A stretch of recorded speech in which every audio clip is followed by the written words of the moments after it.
وَلَقَدْ يَسَّرْنَا الْقُرْآنَ لِلذِّكْرِ فَهَلْ مِن مُّدَّكِرٍ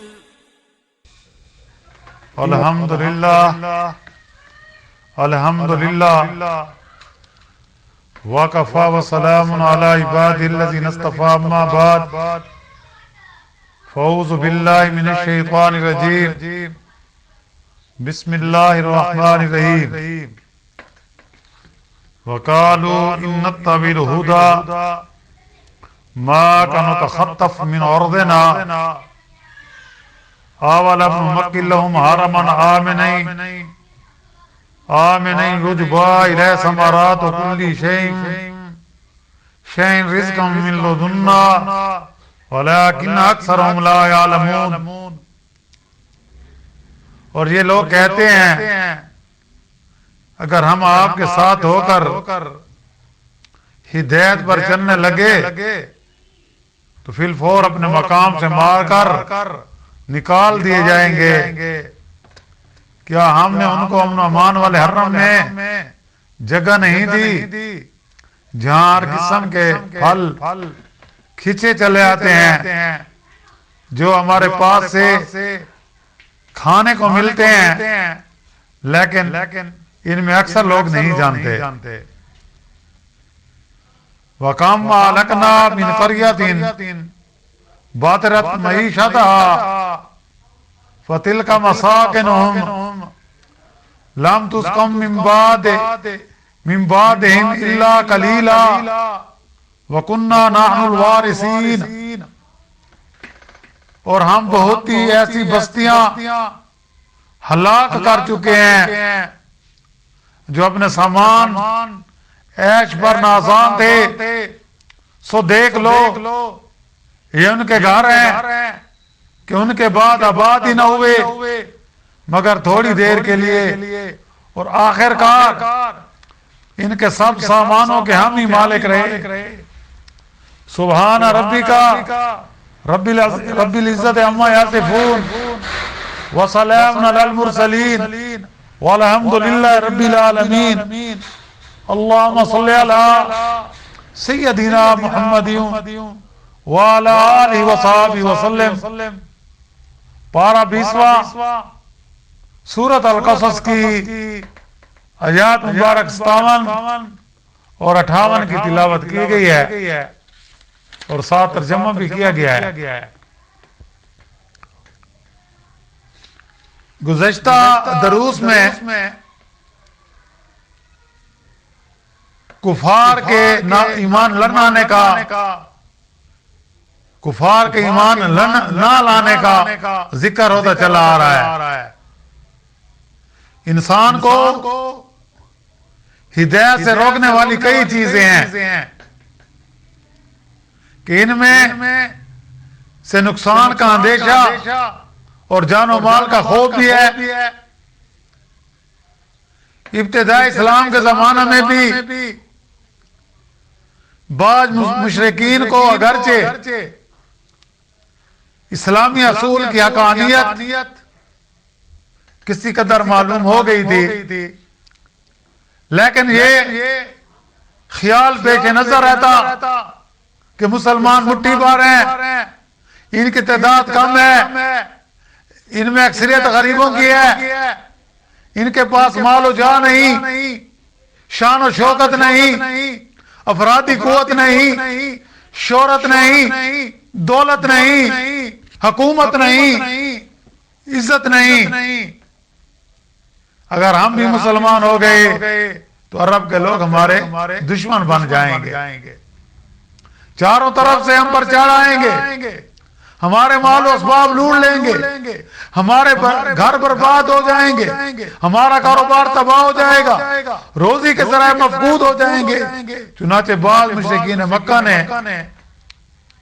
نبی کریم صلی اللہ علیہ وسلم سے اس اندیشے کو ظاہر کیا اور کہا کہ بے شک ہم سمجھتے ہیں کہ آپ حق پر ہیں، لیکن اگر ہم دین اسلام کو قبول کر کے آپ کے ساتھ ہو جائیں تو سارا عرب ہمارا دشمن ہو جائے گا۔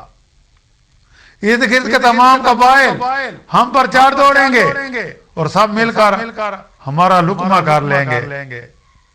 نہ جان سلامت رہے گی، نہ مال سلامت رہے گا، نہ گھر سلامت رہیں گے، نہ اہل و عیال سلامت رہیں گے. تو ان کے پاس اس اندیشے کا جواب اللہ تعالیٰ کی طرف سے ان آیات میں دیا گیا ہے جو تلاوت کی گئی ہیں کہ دوسروں سے خطرہ کر کے زہری طاقتوں سے مرعوب ہو کر اسلام سے منکر ہونا سخت غلطی ہے. کوئی دنیاوی طاقت اللہ کی مرضی کے خلاف کچھ نہیں کر سکتی. نہ فائدہ پہنچا سکتی ہے نہ نقصان پہنچا سکتی ہے. جس کا ایک کھلا ہوا ثبوت یہ ہے کہ حرم کو اللہ نے امن کا مقام بنایا. اگرچہ تمام جزیرہ نما عرب میں لوٹ مار تھی، کافروں کو لوٹ لیا جاتا تھا، لیکن حرم کے اندر کسی کو جرأت نہیں تھی کہ وہ لشکر کشی کرے یا قتل و غارت کر سکے، باوجود اس کے کہ دنیاوی طاقت وہاں روکنے والی موجود نہیں تھی، وہاں کوئی مسلح افواج نہیں تھی، لیکن پھر بھی حرم کے اندر والے ہر خطرہ سے محفوظ رہے. یہاں تک کہ جو جانور حرم کے اندر رہتے ہیں یا بھاگ کر اندر چلے آتے ہیں ان کو بھی شکار نہیں کیا جا سکتا. یعنی بالا دل امین، امن والا شہر. ان کے لیے بھی حرم امن کا مقام ہے. حرم کے اندر مقتول کے ورثاء قاتل سے ملتے ہیں تو ان کے انتقام لینے کا خیال بھی پیدا نہیں ہوتا.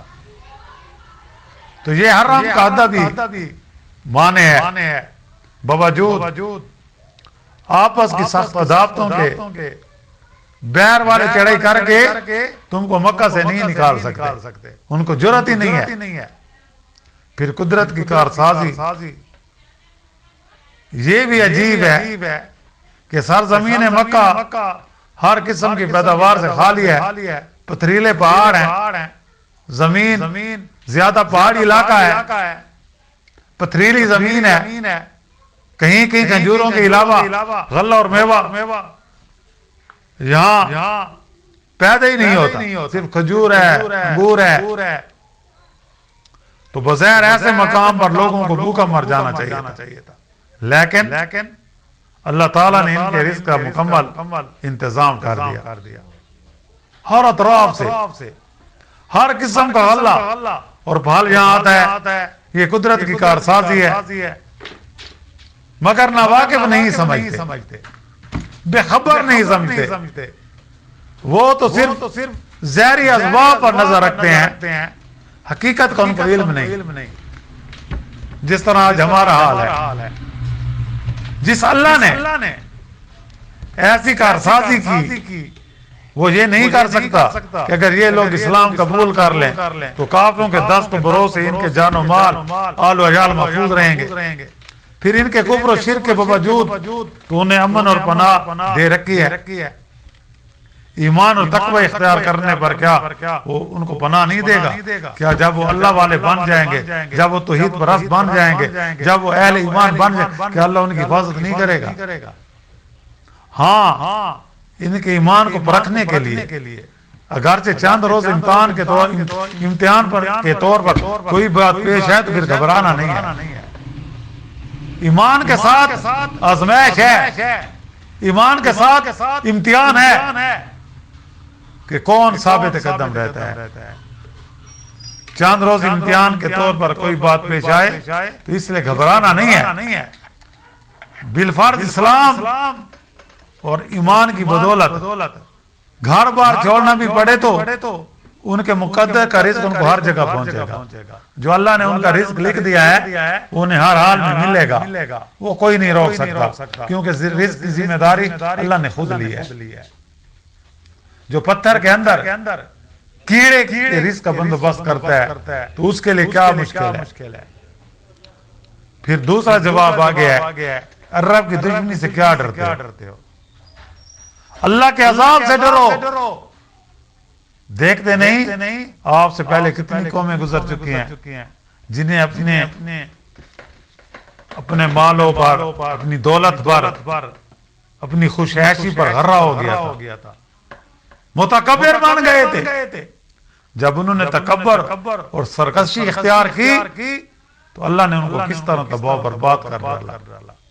آج صفحہ ہستی پر ان کا نام و نشان باقی نہ رہا۔ ان کی بستیوں کے کھنڈرات آج عبرت کا نشان بنے ہوئے ہیں، جن میں کوئی بسنے والا نہیں، بجوز اس کے کہ کوئی مسافر تھوڑی دیر سستانے یا قدرت الہی کا عبرتناک تماشا دیکھنے کے لیے وہاں جا اترے تو یہ مطلب ہے، تو مطلب یہ ہے یہ مشرکین مکہ جس مال و دولت اور خوشحالی پر فخر کرتے ہیں، اتراتے ہیں، تکبر کرتے ہیں، جس کے کھو جانے کے خطرے سے یہ باطل پر جمے رہنا اور حق سے منہ موڑنا چاہتے ہیں، جیسا کہ آج ہمارے حکمرانوں کا حال ہے۔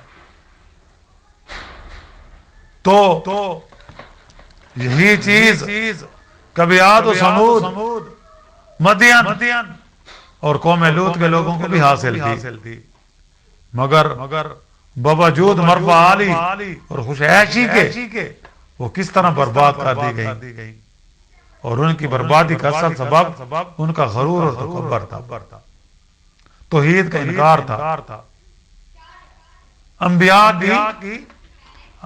کے ساتھ یعنی کہ ان کو جھوٹا کہنا تھا، جس پر پڑھ کر انہوں نے اللہ کے پیغمبروں کی ہدایت سے منہ موڑا، احکام الہیہ کو ٹھکرا دیا، تو پھر اللہ نے بھی ان کو نیست و نابود کر دیا، اللہ نے ان کو برباد کر دیا۔ تو معلوم ہوا کہ تباہی لانے والی چیز وہی ہے جس کو یہ لوگ سبب آبادی سمجھتے ہیں، یعنی مال و جاہ، قوت و طاقت پر غرور کرنا، اللہ کے حکم کو نہ ماننا، اس کے انبیاء کی توہین کرنا اور اپنی ضد پر اڑے رہنا۔ انشاءاللہ آگے اس کے ساتھ جو متعلقہ واقعات ہیں وہ اگلی آیاتوں میں اور دروس میں ذکر ہوگا۔ وآخر دعوانا ان الحمدللہ رب العالمین۔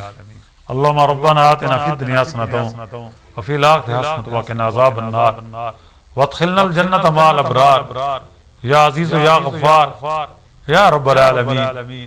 ربنا لا تؤاخذنا ان نسینا واخطأنا ربنا ولا تحمل علينا إصرا كما حملت على الذين من قبلنا ربنا ولا تحملنا ما لا طاقة لنا به واعف عنا واغفر لنا وارحمنا أنت مولانا فانصرنا على القوم الكافرين رب اغفر لي ولوالدي وللمؤمنين والمؤمنات والمسلمين والمسلمات ربنا تقبل منا انك انت السميع العليم وتب علينا انك انت التواب الرحيم صلى الله تعالى على خير خلق محمد وآله وصحبه اجمعين برحمتك يا رب